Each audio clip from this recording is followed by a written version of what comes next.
各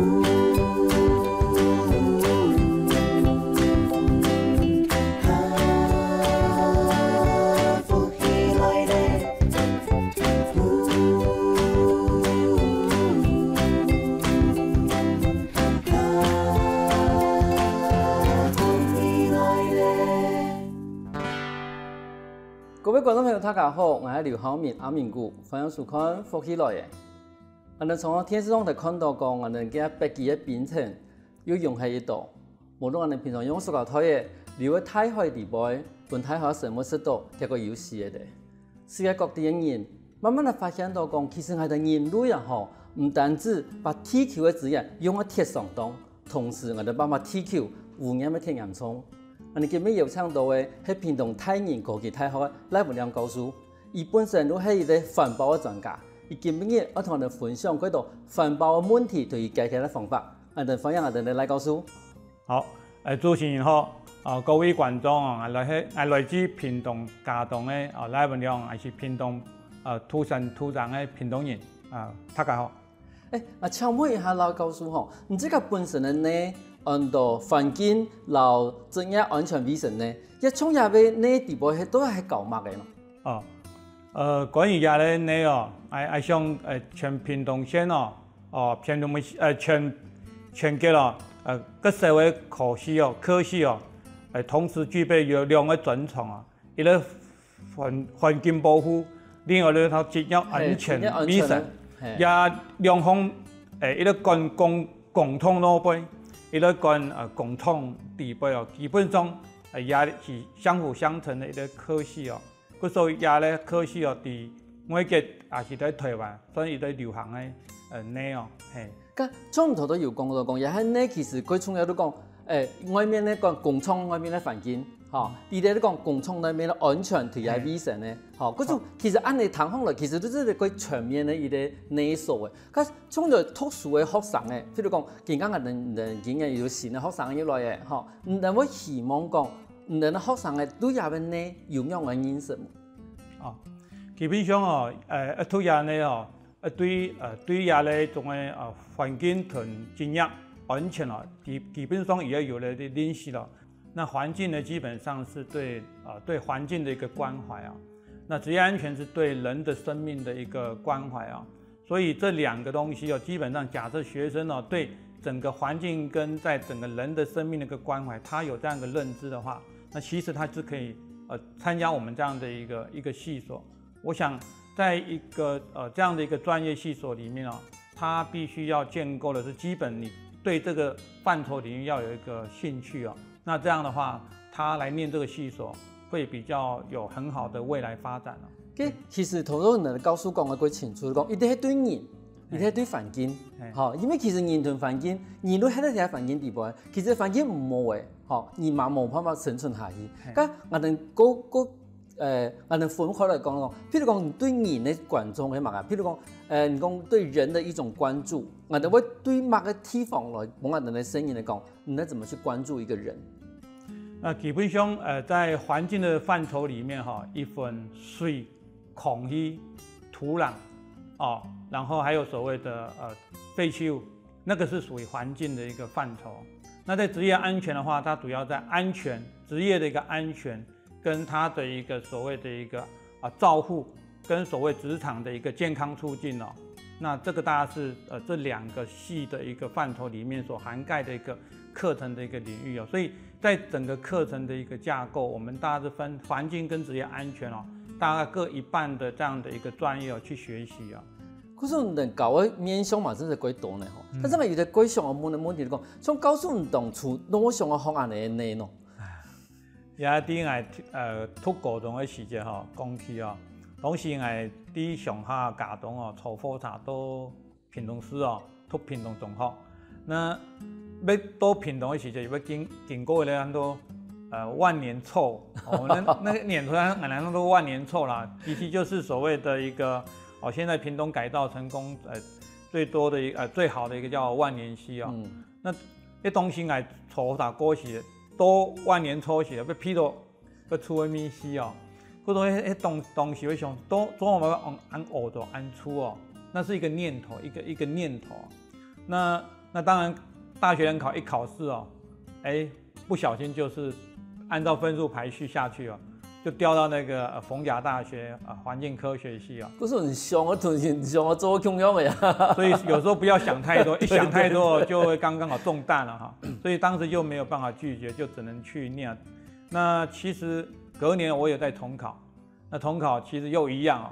一样就是那个系的一个分数啊，所以后来就决定命中注定，对，就这样念下去。所以念头主要还是在万年臭那个地方啊，让我觉得说，是不是有一些问题在里面啊？那是不是有一些可能的一个改善方式哦？所以其实，当时读逢甲太好时节哈，上课时要同人告诉强门哦。多满那种所谓的高屏溪下游那个所谓的林园化工厂那边的那时候还有种那个养那个牡蛎，那我就问我们教授说，那个牡蛎到底能不能吃哦？那我教授就跟我笑了一下，你想看看能不能吃啊？所以当时我就有点震撼啊，因为一个高污染源之下，那事实上还有所谓养殖的活动，那这所有的一个所谓的一个农产品以及安全性到底有没有问题？其实就一直留一个 question 所以后来大概从这样的一个经验里面，就慢慢就确认了，这是我可以走的一条路了哈。可是唔讲，迄咪只是几年啦吼，你靠2年就靠重要呢。其实最主要讲，对你这个迄个也平动一块土地的一种关心，慢慢的变相讲，你好个东西，迄咪可以用得到一块土地上面去，慢慢的就变成讲，你对也好个东西，你一定要专注，你一定要去研究，一定要沉去，因为希望讲，你可以寻到一啲解决的方法，对我哋也可以生养的土地，有乜一啲解决的方法。像問講，你做教書以後呢，你用去教人學生，譬如講，你而家睇屏東太原，你睇屏東啲地方，你即個有也片嚟教書本地人。在從能用嚟教人聲音嚟講，能用嚟對待一塊土地啊。我想其實在做風事情其實它有一個階段哈。一般我們的一個形成行動的一個過程裡面它有先建立一個知識知識，有了知識之後，你才會有了態度那會產生行動所以知識的一個建立是蠻重要的。可是知識的建立唔像關係你在高級底部建立的知識它是一個很抽象的，所以其實我會比較建議說，怎麼樣把它的一個這樣的課本知識放在現場當下裡面去讓學生去做體驗那體驗的時候，它才會產生它的一個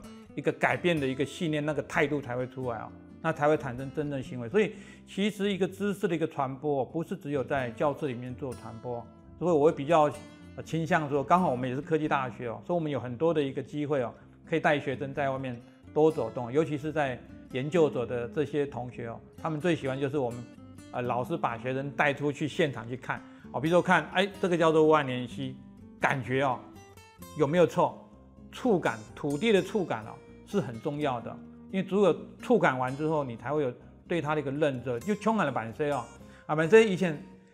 個印象很深刻了我們常常不穿鞋子不是省錢問題感覺上腳踏在土地的感覺還有生命的一個存在的一個那種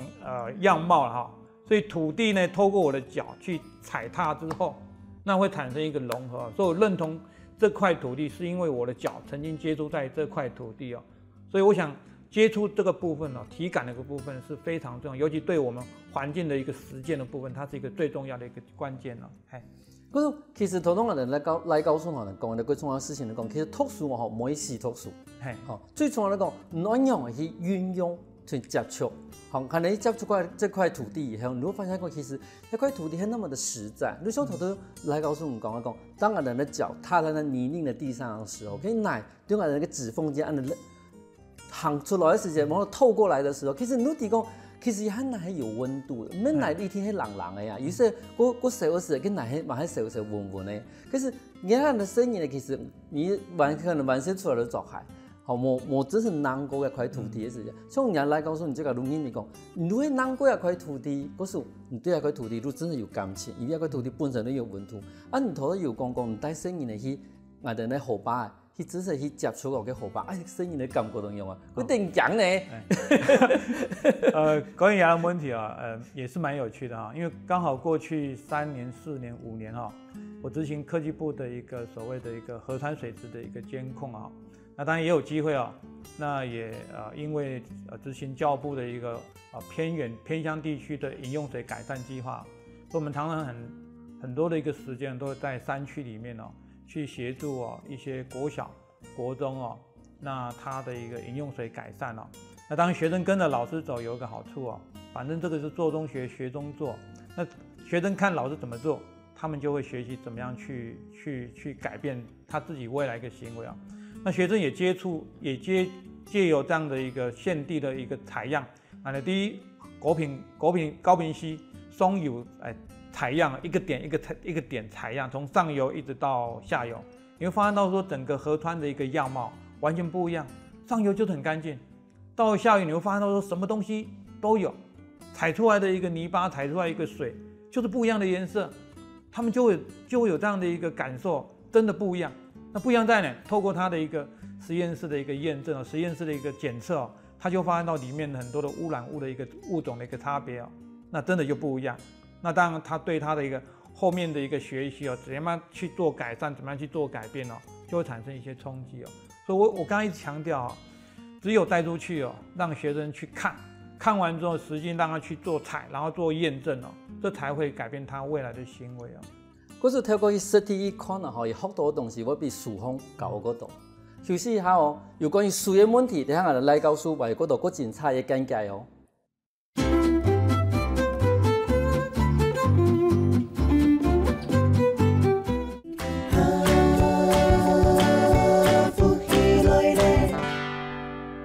翻翻过来，复起来。上一台节目我哋赖教授同人讲，如果亲自带生意去我哋水源头，去看我哋水係对哪来嘅，到後來又變成乜嘅樣嘅。將賴教授我請問一下，我第一能講，你就會帶生意去淨灘。我請問一下，淨灘也會總要帶生意去淨灘咯？彭海有講過實踐實踐它是非常重要的，在我們學習的一個重要的一個一環那淨灘的部分基本上它主要是要讓學生去理解整個的一個河川水域的一個變化。那另外就是淨灘呢，它其實會讓你理解到底我們河川、我們的沙灘裡面到底有哪些的一個不可存在的一些所謂的廢棄的一個資材但我現在講資材是因為所有東西其實廢棄不是廢棄，應該都是可用的資材，包含這些所謂一個塑膠。那這塑膠呢，基本上它有很多的一個問題其實現在目前最頭痛就是塑膠微粒包含我們現在所使用的一個清潔皮膚的那個清潔劑，裡面其實還有很多的一個塑膠微粒那塑膠微粒本身它是一個奈米的東西，奈米的一個材料。那這東西透過整個的一個水體的一個自然作用之後，它會進入到海洋。那海洋裡面有很多的微生物，從一個自然的一個生態循環裡面，蝦子，然後小魚、大魚，一直到所謂的一個大型的一個魚體那基本上我們最後人是一個最高的一個獵食者，他會把這些魚都吃掉。那我吃的東西其實殘留在魚體上面的一個那個塑膠微粒，它也會被人攝取到。所以其實最大的受害者就是人體所以我們從這樣的一個淨灘活動，它必須要讓學生去理解那這個一個所有東西的一個 cycle， 它最後的一個受害者都是人所以我們必須要由人來清理這些東西我想教育目的就是如此讓他理解其實我們還是自私的，是在為自己着想。嗰時我哋常常講嘅淨灘我都想講說，怎麼按我一停頓片嘢去數嗰度歷史，基本我哋都靠海灘我哋怎麼去數嗰啲東西。但是同我哋賴教授又講嗰啲歸村嘅東西講，我哋常常會幫我哋塑膠袋接下。跟住我哋因為講接下嚟以後我哋都攰太自然會擺發係唔愛。而家個塑膠袋本身會變得一啲細細嘅粒嘅，叫細細粒嘅貴細，但是而按以往如果排太好地步去，太好地步係蠻現實到我哋那個下降啦，魚嘅又是下降，太魚嘅又是叫個細魚嘅，最尾我哋食緊到過太魚嘅，結果幾多東西全部幫我哋食到，都變成講我哋自家做嘅塑膠袋嘅，最尾就喺我哋身體底部。嗰種我哋做埋去淨灘，其實唔未必到騙人。迄味道最慢，俺的这个，我把俺东西全部吃到。可像俺的其他俺的呢，政府希望讲，俺的唔好用嗰種一次性呢塑膠袋嘅，有一年係咪如意你講，希望講唔好按到塑膠袋從來太好地可以啊。我想也是全世界趋势了哈，莫用一次性的这种产品啊，这是必然的趋势，国内外都是一样啊。那台湾当然是走在前面了。那因为台湾是一个非常容易实践这种所谓新型概念的一个场域场所，所以推展这一次性的一个商品不要再用了，其实它也会成功，有机会成功的，只是说习惯呢必须要透过政策力量去改变哦。我想这东西是未来必须要坚持走下去的一条路啦。可是像安尼一个应该讲政策啦哈，其实政策是一个最慢的手段。其实，在政策前面，我哋應該都可以用我哋嘅環境教育，好嚟做一件事情。我哋嚟告訴你本身都要做環境教育嘅部分。佢將唔哋推行嘅時間，要遇到乜嘅困難，冇乜嘅鬼神奇嘅部分冇。也確實有啦哈。我想我哋學校嘅話是屏東縣哦，唯一的一種嘅環境教育機構，環保署認可環境教育機構，所以我們學校本身就有辦不同的一個。对象的環境教育的再訓練的一個課程哦，我從嗰度有關哦，年紀較大嘅阿爸伯妹哦，因哋來參考，後生伊咩有，年紀有嘅參考方式同後生伊參考方式哦，無分樣，因為我冇咁樣咯，老人家因哋用更原先嘅方式哦去教，因為個專業嘅東西哦，因哋無法度。接受後生嘅呢，因為接受訊息更加強，各種一些用更多比較新型的一個教學的方式工具哦，去帶領年輕人哦，所以老人跟年輕人的一個接受的層次是不一樣的。其實總結講，我哋也經驗我哋台灣這個落嘅暗度，從也要按嘅問題係咩？係一種台灣這個要面臨嘅問題，種水嘅問題啊。水有暗度，可是我哋常常會講，其實我哋台灣的水啊，雖然落個暗度易，但是我哋是未來可能會缺水的國家之一，要做乜嘅話呢？我想也有咧觀念的一個導正哦。其實我哋台灣落雨哦，像落6月、7月、8月、9月哦，就是所謂的一個我們風水季哦，風水期哦。那其他的季節呢，其實冇落雨啊。過早哈。我們的總降雨量是全世界排名第一，但是呢，年平均降雨量是屬於缺水的一個國家。所以我們大家在整個聯合國統計資料是排名大概是倒數第17哦。假設缺水的話，我們從後面上，我們算是缺水最嚴重的20個國家裡面排名第17。所以是缺水。因為我哋常常講，我哋夏天嘅時候，從頭落到可能會沉水，但是如果我哋缺水國家，其實我哋乜唔會缺水啊？人哋按你告訴我哋講啊，我哋冇錯啊，我哋可能都睇差唔多暑假時間，6、7、8、9，睇大量嘅落雨，集中的降雨，但是我其他時間冇落雨，嗰平均下來，就變成我哋其實我哋啲水唔喇叭，咁水唔喇叭嘅話，因為講我哋像我哋台灣按你我哋。中間係山隔壁路平原，有啲人是講我哋啲山啊，鐵道鐵橋，啲水啊，一下都流長長嘅。佢將按呢方我哋台灣啲人我哋按樣我去，我哋講節約我哋啲水，冇得講我哋啲，希望佢有啲方法，將我哋啲水可以唔好講變成一個我缺水嘅一個國家咯。我想這個是應該是一個叫做多元供水的策略啦，經濟部有做安尼嘅方案哦，用去做多元供水哦。舉國外例子哈，像荷蘭哈，也咧國家哦，以所有的供水水源都有兩股水源哦，那一個叫做地表水，一個叫做地下水。那地下水是所謂的地下水庫哦，安尼台灣有安尼條件冇，其實有哦，像屏東。其實協州地下水庫，這是可以做得到的啊。所以整個一個供水的一個多元一個概念除了就是所謂地表水跟地下水庫建構之外，那其實很多的一個水源我們必須還要思考怎麼樣用。譬如說雨水的收集也是一個必然的一個趨勢。收集完之後怎麼樣去做處理淨化，那作為供水，簡單的一個供水。還有工業的一個廢水，還有生活的污水的處理完之後水回收。那目前台灣也開始在推動這個水回收，所所以整个一个多元供水不单独就是表面水原先的一个所谓地下水库建构，那事实上包括我们用不要的一个废水的一个再利用的部分哦，也是一个供水的一个方式哦。那新加坡是一个很特别的一个小国家了哈。那新加坡的话，它之前因为要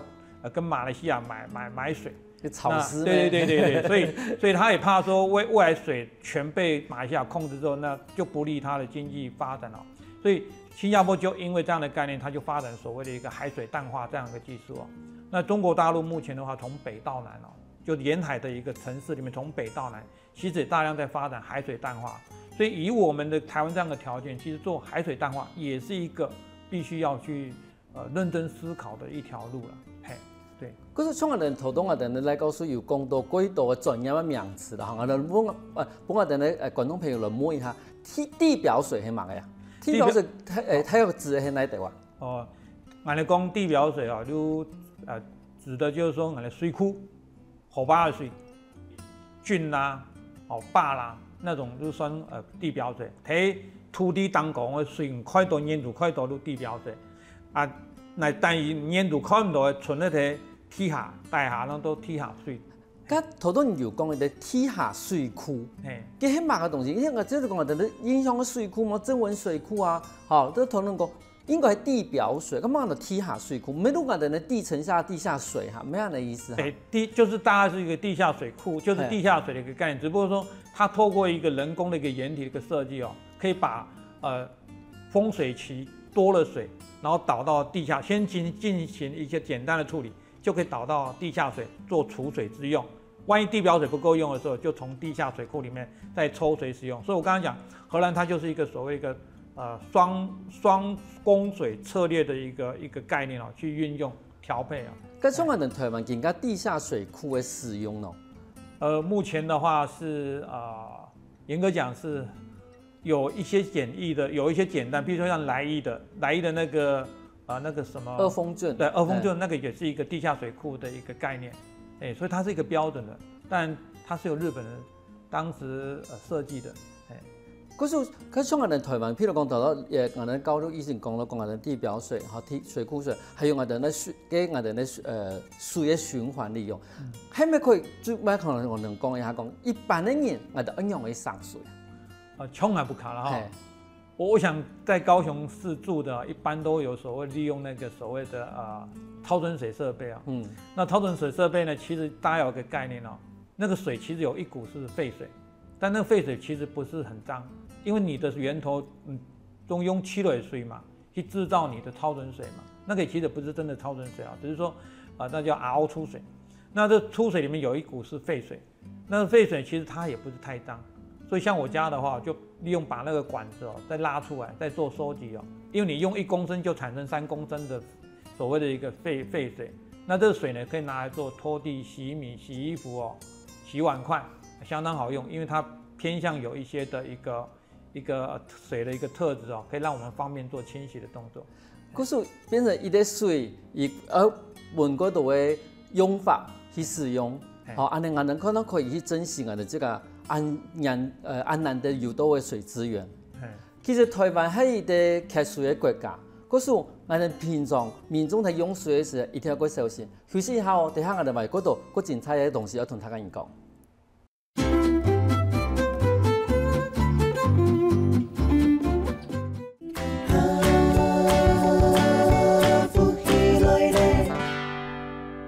歡迎過來福起來，上堂節目我哋來告訴我哋用嘅把水循環利用。其實老告訴我一直有啲問題，我記得我哋萬歲啊嗬，我哋喺夏天哦冇咁熱呢。我今日感覺到我哋夏天啊嗬，一路係熱嘅，今年特別熱，台北通通都38度、39度，以前我哋講啊過涼嘅日本啊，鹽度40度，都係發生乜嘅事情咯？因為我哋人造成嘅呀。好，我記得萬歲時陣，我哋喺上下時陣吼，你天唔跟熱啦，但是我哋冇得不卡帶，仲在樹帶下過嘛，誒樹帶下馬了解嘛，就是陰涼嘛，所以風吹過來的時候，因為沒有像那個大樓，它會吸熱又放熱這樣的一個熱島效應哦，所以其实，在以前乡下绿带多的时候，其实不会感觉到热。那你从台湾的一个所有一个地图你一看啊，我们的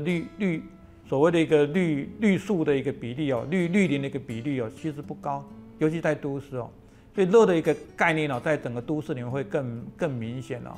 所以这样的一个热的部分呢，我们就大概是会怎么样去理解它哦。那当然跟我们的所谓近期常常被人家谈到那温室效应哦。那温室效应问题源头其实为了能源的问题啊，人为了要过他好生活，他必须要让它舒适哦，他大量的去生产电。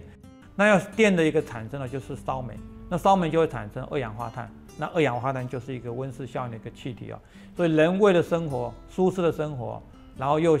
制造这些东西，又让自己更难过，这是一个很矛盾的一个策略哦。所以在欧洲很多的一个国家，其实他们会走向一个所谓一个绿能哦，就不要再产生更多的一个所谓的温室效应的一个气体啊，这是一个全世界的一个趋势啊。可是对于我们一般的民众来讲的话，其实譬如讲头热岛效应，然后我们热岛效应，其实我们在台北然后真的quite明显了哈。有些人在台北，其实有些我们的温度啊，唔可能唔系太阳的温度，有那种冷气啊排出来的那种热气，吼，有气要提嘅，还有山唔系。可是对一般的民众来讲的话，我们样可以对我们的自家开始去改变安尼的问题。第简单哦，就是电的使用你必须要节约嘛。那当然很多的节约方式哦，像冷气的部分是最耗电，还有冰箱的温度也是像耗电。那冷气的部分是可以选择的，但冰箱部分因为保存食物的关系哦，所以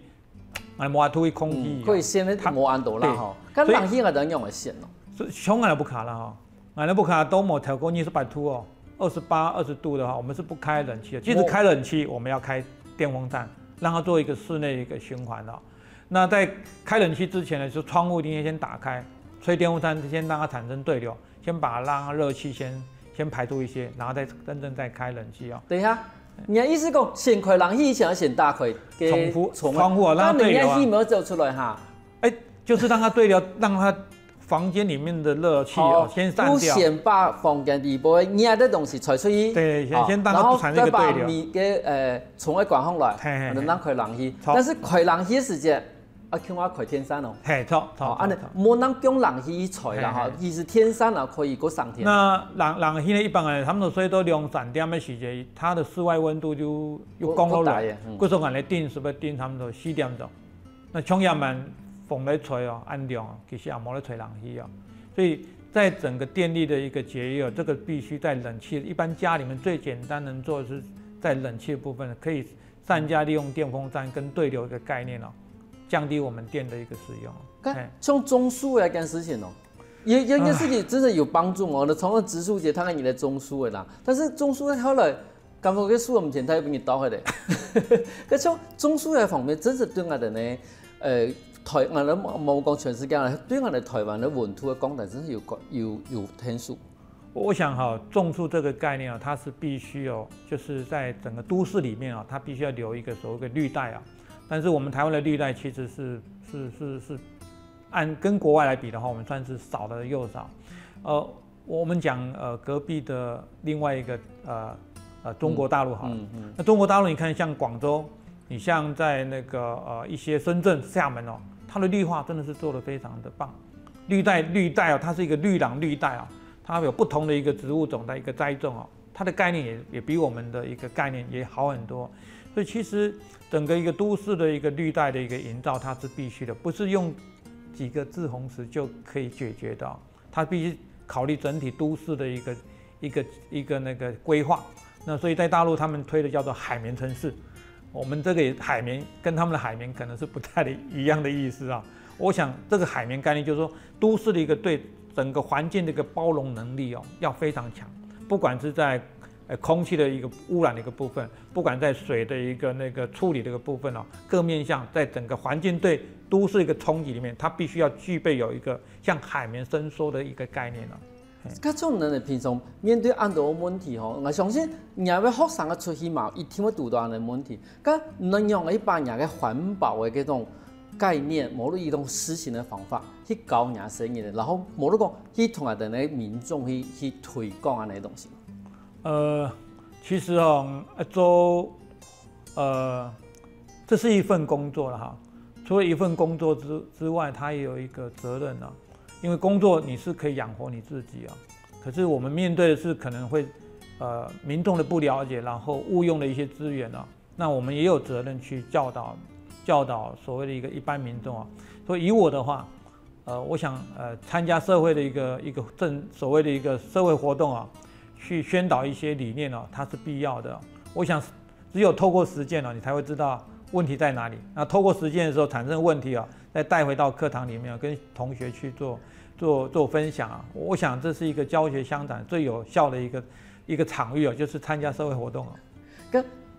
来告诉你这个实践哦，你在省法里边，你用来去实践人家环保的理念，无论的那一种环保的方法。我想在做这个所谓的一个环境的一个实践的部分，我刚刚有讲了哈。譬如说我们高雄市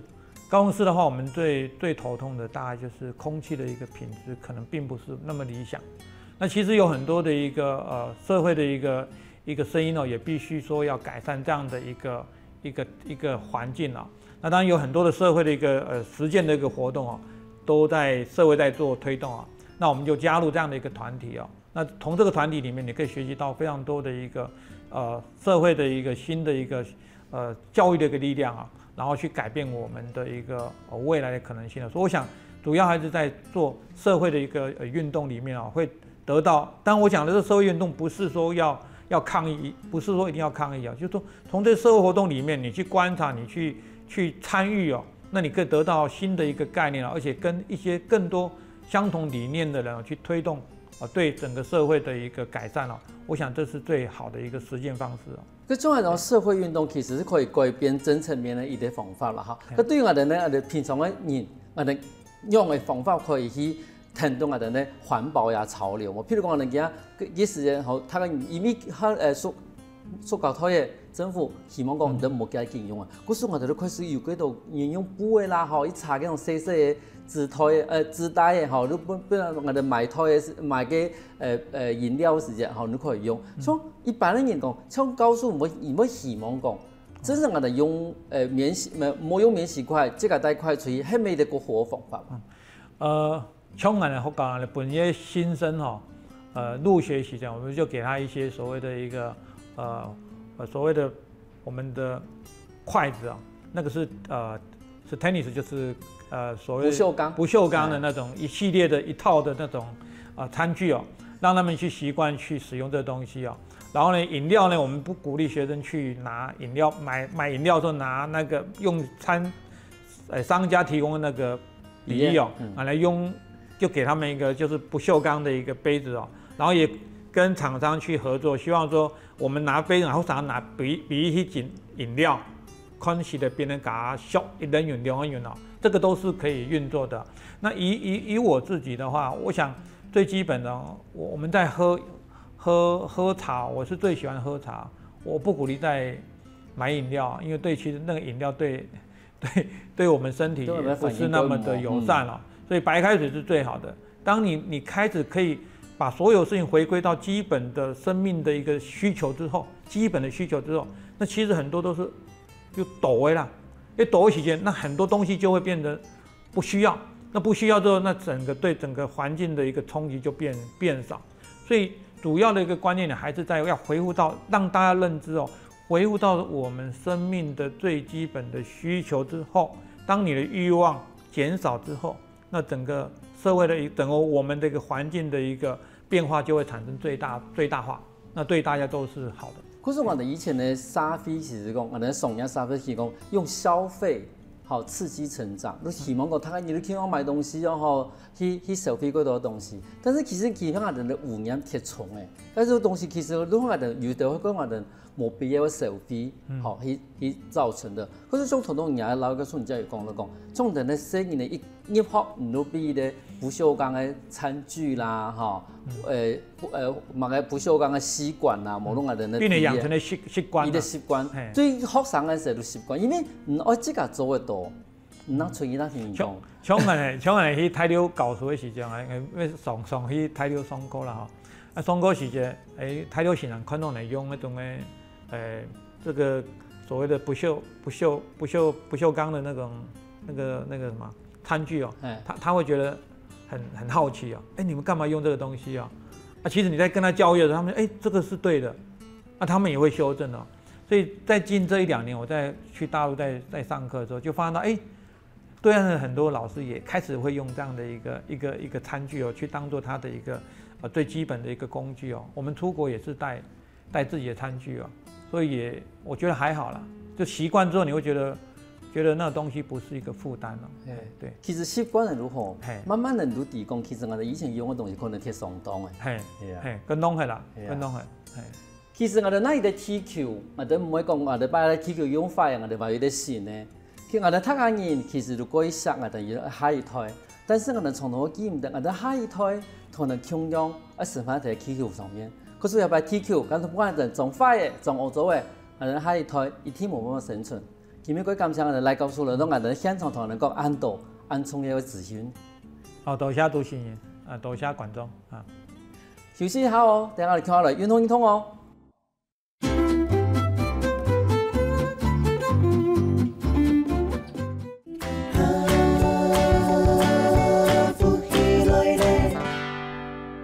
各位觀眾朋友，大家好！又到係好好運動嘅時間嚟哦。我係容欣，今日我帶教大家嚟做一個全身嘅一個運動哦，嗬，幫個全身哦，嗬，充滿能量哦，嗬，來按嚟兩隻腳嚟打開來，同個肩條同樣看，好，手慢慢地伸上去。慢慢地遞個左邊，慢過去，好，做停留，好，數過來，數下來，再出去，2，數3、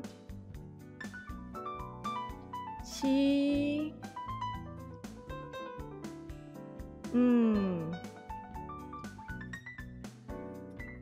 6、7、8，好，歸來中間，好，更加啲嘅右邊，好，做一個伸展嘅動作，好，盡量數打側，慢啲慢慢哦，數打側，好，數下來，1、2、3、4、5、6、7、8，好，慢慢地歸中間，數下來，好，肩條老陽看呢1，好，數掌。太手臂，好，再擺肩條、手掌、太手臂，好，慢慢的同個腳再打開一些，好，成一個三角形的，好，變一個三角形的，好，個手慢慢的吸氣，調氣時間，慢慢的倒下來。可以嘅，在苗度天奶，用個天奶下，好做停留哦。好，我眼珠看我數，好，我數講有人喺上面綁一條線綁。好，可以嘅話，我數，好，我做數在身嘅後背去，好，慢慢地過來。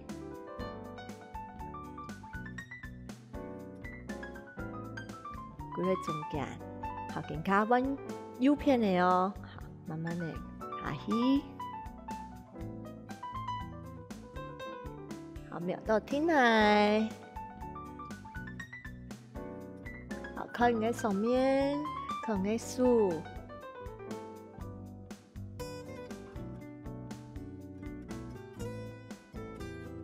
可以放你的手，好，过来一片，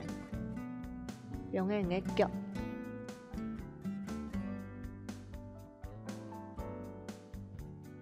好，慢慢的过来，好，在肺中间，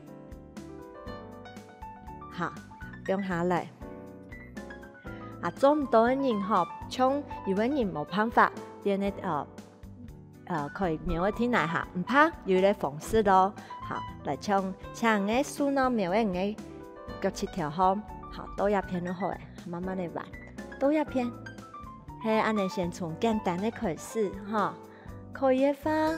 好，你慢慢地下來，好做停留。你感覺講 OK， 還可以再下去，好，每位都用嘅咁樣做一片，好，再可以再瞄停來，做停留，念住我看上面。手再踏出來，好，一樣過來，好，慢慢的瞄嘅腳趾條好，放來時間，好，再過來，好，安尼我甲佢強鬆哦，哈，好，安尼來再來一次，再來擺碗片，都用嘅腳趾條做停留。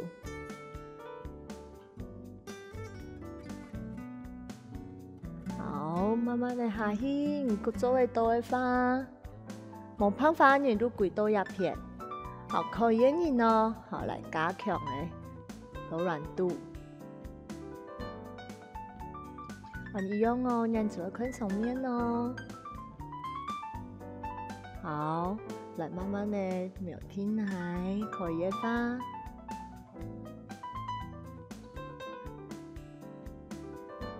一樣。過來，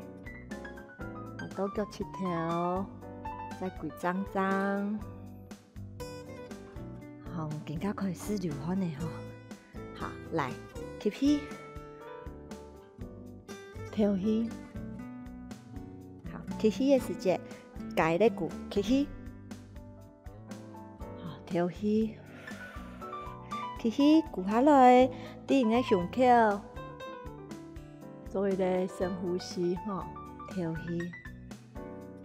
吸氣，調氣，再擺吸氣，調氣。好，也通常呢，上角是再安尼再來呼吸一擺哦，哈，好，來慢慢的吸氣。好，安尼做簡單的瞄動的腳趾條，好，可以花，讓來慢慢的下去。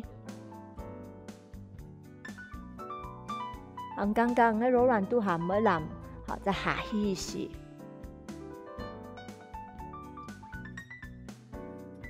好，再不用停來。做停留，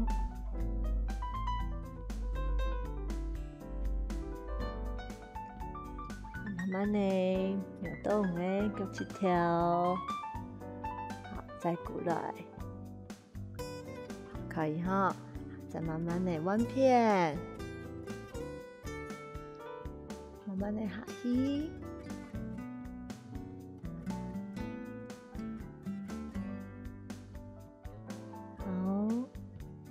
再做停留下去，嘅苗頭停來，慢慢的過來，回到中間，數下來，好，更加強吸氣，調氣嘅時間，喺腳趾條，好，低落背，好，做一個弓箭步。做停留，两只手打出来。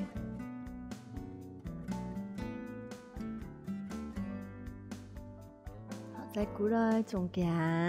好，平刚的右脚，好，转过来。好，脚7条，做一个弓箭步。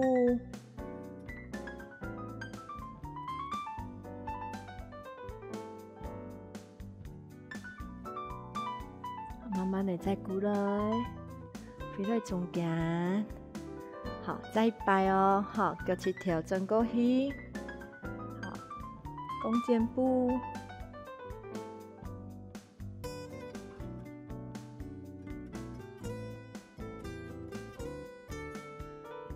慢慢的过来，好，转过来，好，弯偏，弯个右脚。好，我记得我脚要先转过去，好，再我脚7条弯过去，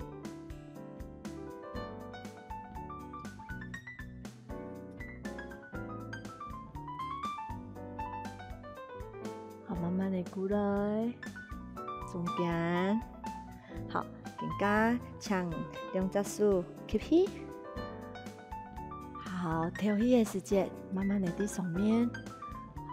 放松去，做一个延展，好，低后背存身，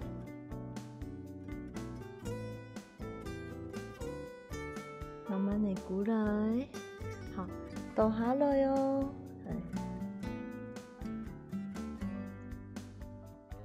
好，可能先你的手可以，好，两只手绑住你的脚，好，你跳哪咯？来通到你的脚7条。做一个停留的动作，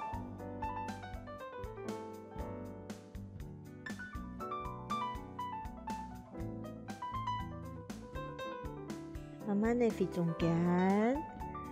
好，尽量在前面再下去，好，慢慢的瞄到另外一片，好，我跳，可能先可以通到脚毛，通到唔怕，唔可以安尼。好，做安尼如何诶？可以呢。好，再来加油一下。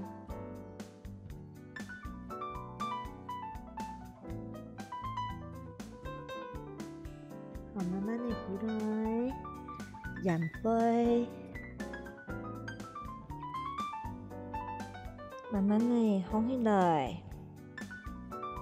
好，吸气，来呼吸摆。好，顶个左片。弯下来，弯到唔可以弯呢，瞄到天来。好，另外一只手，用个脚方，可以人，好，都可以通。唔可以唔怕，你多一片都可以嘅。好，看你自己的状况哈，慢慢的飞中间，下去。再弯片，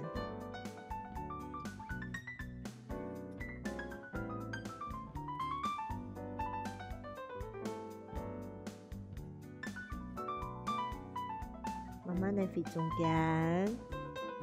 好，仰背一节一节慢慢的放起来，好，今日的动作记得了冇？好，那明日来做运动哦，陈先生。明日做运动，身体那会健康哦。能好好运动，能长来了。